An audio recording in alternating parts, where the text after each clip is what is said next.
become familiar and comfortable with that state of not knowing, which is there the moment you step out of the thinking mind with its continuous interpretations and judgments.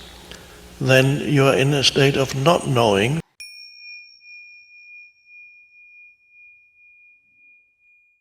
Socrates, Greek philosopher,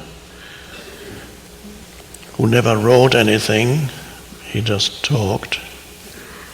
And Plato, who was one of his disciples, wrote about what Socrates said. We never know how much of it is Plato and how much of it is Socrates.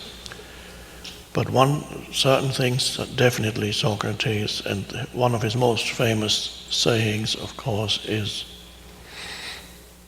well, when he was asked, why does the oracle of Delphi call you the wisest of all men?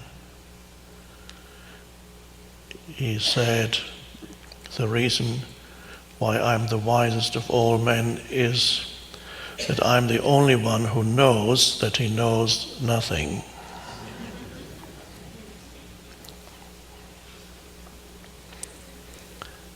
Not many people actually have understood over the centuries what I see as the deeper meaning of those words.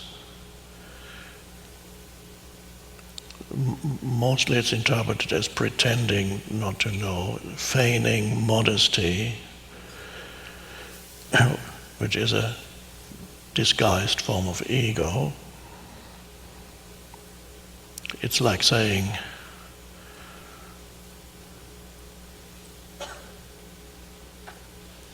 I'm the most egoless person of all.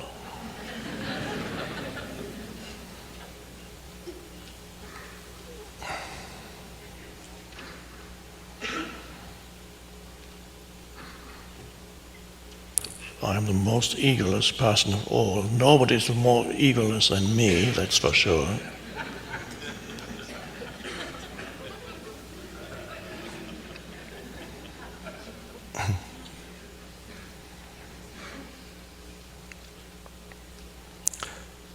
I'm the only one who knows that he knows nothing. So it's not, I suggest it's not feigned modesty. There's a deeper meaning, and the deeper meaning is that all his extremely creative teachings, you might know that the teachings all are, he used to teach in form of dialogues with people. So they would ask him questions and he would ask them questions, and finally the teaching emerged out of the dialogue. And often he showed that the original premise that somebody started with is erroneous, but it gradually emerges.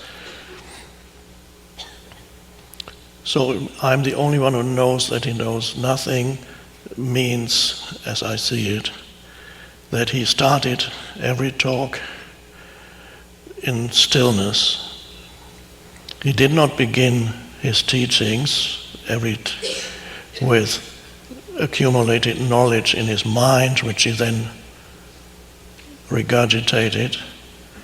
He was able to be so creative in his thinking, very creative thinking. In fact, many people say that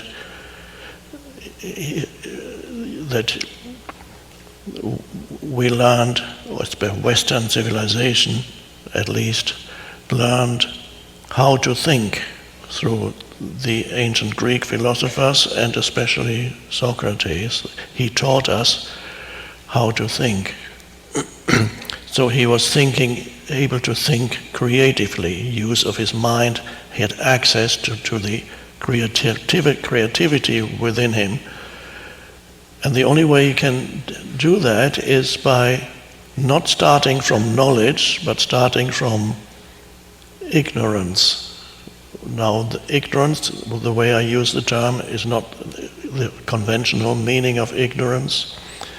It's to step out of the thinking mind into just aware stillness.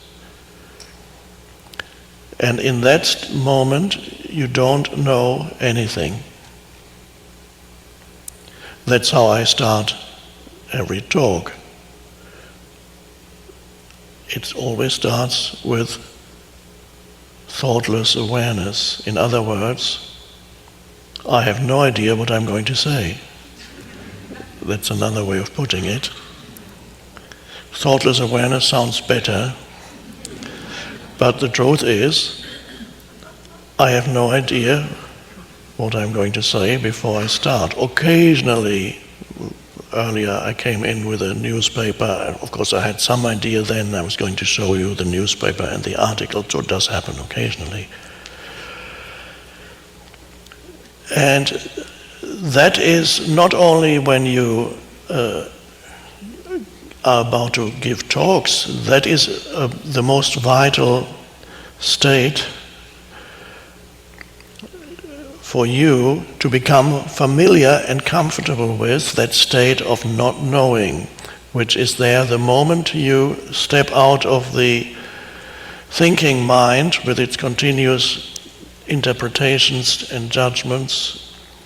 Then you are in a state of not knowing. When you look at a sky or a tree or at another person, and there's just a background of awareness to your sense perception, at that moment you don't know anything, not conceptually, you know nothing.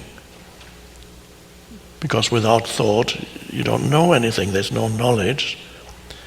And that is something that could hold you back, because the ego is afraid of that state. It feels, I become as nothing. I become stupid. I'm at the mercy of other people if I can't judge them anymore, and all kinds of things that are obstacles that can arise unconsciously, and they very quickly take you out again of that state of aware, spacious presence. So it's good to look out for that. There is something in you that's not comfortable with it, is even afraid of it, feels diminished by it, and that's the ego.